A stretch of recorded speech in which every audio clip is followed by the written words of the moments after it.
What makes a product great?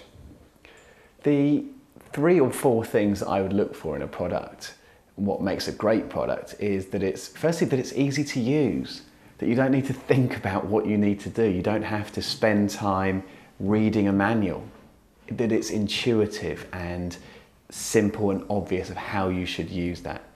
The other thing is, at its heart, a product should solve a problem or fulfill a need.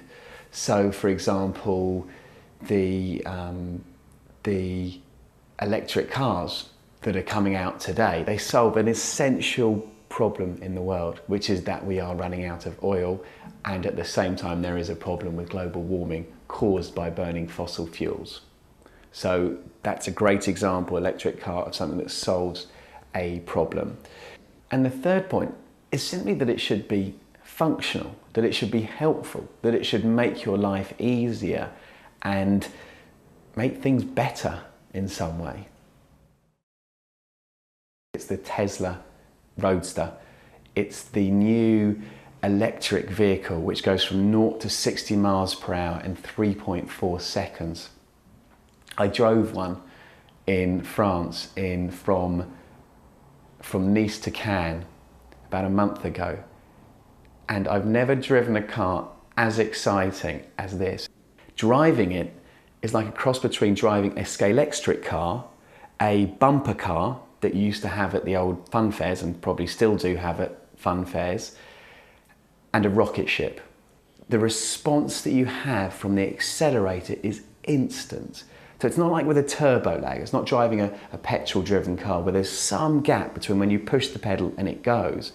It's absolutely instant. And as you release your foot from the accelerator, the car slows down in the same way a Scalextric car does when you pull on the trigger. So the Tesla is very exciting. What product do you expect to see in the near future?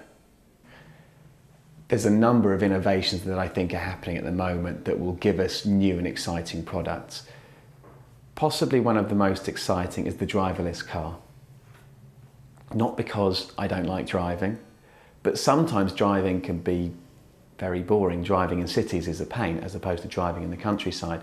Driverless cars will be with us certainly by 2020. General Motors plan to have a driverless car on the road by 2018. Google has put money into this, Audi is putting money into this. We're in a position at the moment where cars are shifting from completely driver controlled to some control by the car itself, by the computer within the car. And what we'll see over the next years is the shift, so that just as with a 747 aeroplane, you can either drive it yourself or hand it over to the machine to drive. What's your favourite product and why? My favourite product is my Mac computer. It's a black Mac, so it looks good. And the reason I like it is because I'm a journalist. It's the thing that I use to write my work on.